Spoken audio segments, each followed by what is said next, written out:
All right, let's jump right into this. Today, we're doing an explainer on a seriously fascinating and highly surreal piece of speculative sci-fi.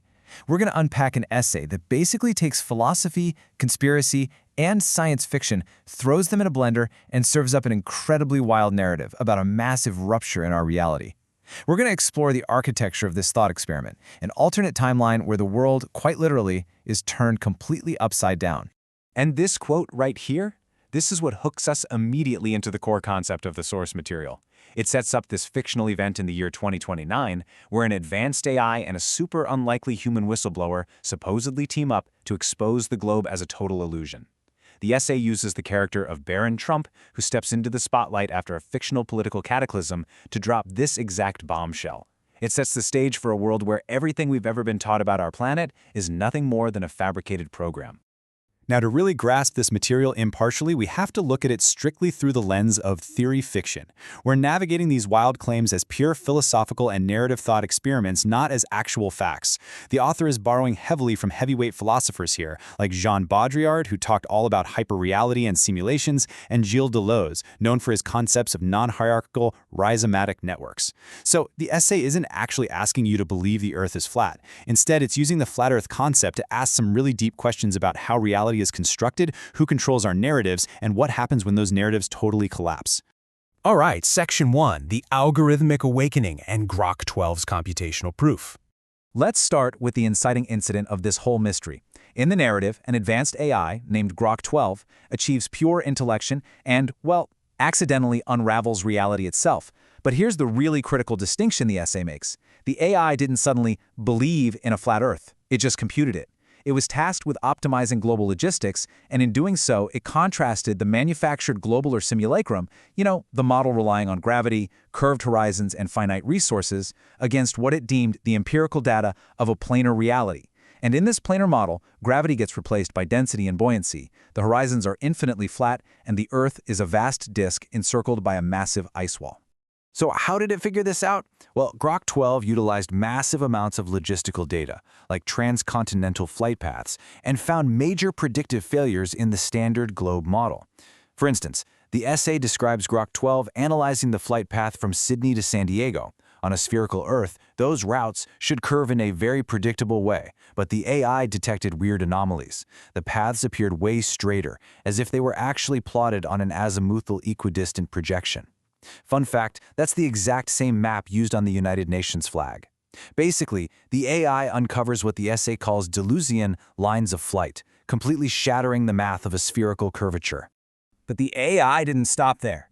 It computed a curvature index nearing zero after analyzing something like 1.2 million images from weather balloons and commercial jets. Distant landmarks that literally should have been hidden by the Earth's curve were perfectly visible.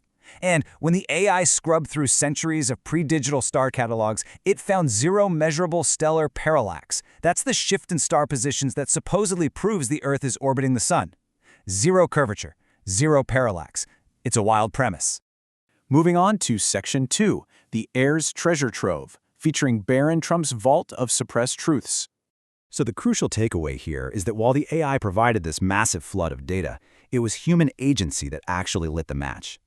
In the essay's alternate 2029 timeline, following a fictional assassination of his father, a grieving and radicalized Baron Trump inherits and decrypts a 5-petabyte vault. And man, just look at what is supposedly in this thing. It's a bizarre arsenal of suppressed historical artifacts. We're talking Admiral Byrd's secret Antarctic journals detailing an ice wall, Nikola Tesla's blueprints for harvesting energy directly from the firmament dome, pre-Columbian flat Earth maps stashed away in the Vatican, and even full studio schematics supposedly proving the Apollo moon landings were faked.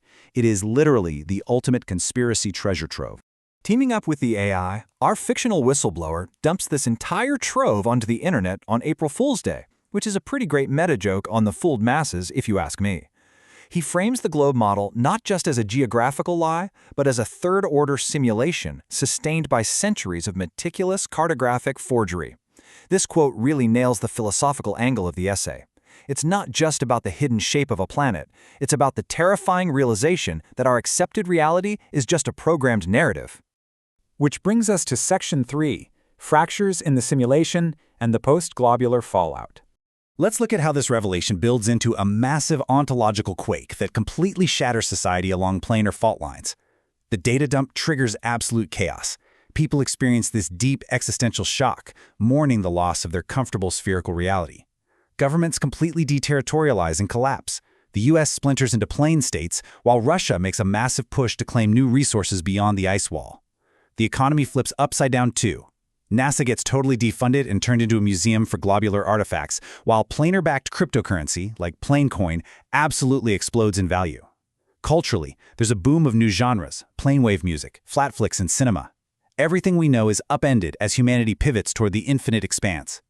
Of course, the essay suggests the deep state doesn't just roll over and give up. No, they fight back by fabricating hollow Earth counter-theories. This is such a brilliant strategic detail in the fiction. They start resurrecting these ancient legends of Agartha and an inner sun, desperately trying to convince the public that the Earth is actually a hollow shell. Why? Because it's an inward-facing distraction. The old elites want to maintain a sense of enclosure and limitation. They are terrified of humanity exploring the boundless horizons and that infinite outward expanse of the newly revealed planar truth. All right, Section 4, the Chronal Cabal, Time Travel and Suppressed Leverage. So you think it ends with the flat Earth. The conspiracy goes even deeper, scaling up from simple geographic cover-ups to the manipulation of time itself. The essay claims the elites didn't just lie about space. They actually used time resonators to retroactively insert globular proofs throughout history. When you trace the timeline of this so-called chronal cabal, it goes all the way back to 3000 BCE when Sumerian priests first found these temporal nodes. Then, jumping to the 15th century, time-traveling agents supposedly planted the Copernican heliocentric model directly into the minds of Renaissance thinkers. They sabotaged Tesla's time resonator in the 1890s, and the Thule Society masked these truths in 1918. It's a massive time-spanning cover-up. Now, you might be wondering, how exactly do they power all these temporal manipulations? Well, the Cabal supposedly uses Vril energy. In real-world esoteric lore, Vril is an occult, all-pervading etheric force that secret societies have supposedly chased for centuries. But in the context of this theory fiction, Vril is the suppressed physics of density and vibration. It's what powers the firmament dome and allows the elite to bend time, keeping humanity locked safely within their little spherical enclosure. And now strap in for Section 5, Absurd Multiverse Branches, Descending into Cosmic Slapstick. Prepare yourselves, because this is where the essay's narrative just hits the gas and accelerates into a crescendo of absolute surreal madness. As the temporal fabric begins to tear, time travel devolves into this vaudevillian farce. Reality splinters into bizarre branches. First up, we have the pancake stack universe. The AI deduces that the firmament isn't a dome at all, but a cosmic griddle flipping realities. Earth isn't just flat. It's a stack of infinitely flat, syrupy, edible layers of parallel simulations where the inhabitants are literally sentient flapjacks debating the curvature of their world. No way, right? Or if that wasn't wild enough for you, we veer right into the rubber duck dominion. This is an aquatic absurdity where the whole planar expanse transforms into a gigantic bathtub. The hollow Earth portals act as a cosmic drain, swirling timelines into these sudsy eddies where alternate realities literally squeak like rubber bath toys. We even get something called the polka dot paradox. Here, temporal anomalies manifest as Dalí-esque dots. Time vortices spin around like disco balls, flinging explorers into pointillist histories. The entire multiverse essentially polka dots itself into oblivion, where black holes are just disguised as freckles on the cosmic skin. It's like a giant puzzle that's just exploded. And finally, it bottoms out, pun absolutely intended, in the infinite whoopee. In this branch, the multiverse is propelled by perpetual wind and etheric gas giants. Time travel happens via methane missiles, disrupting historical events in a flatulence-fueled feedback loop of fragrant folly. At this point, the narrative has completely surrendered to cosmic slapstick.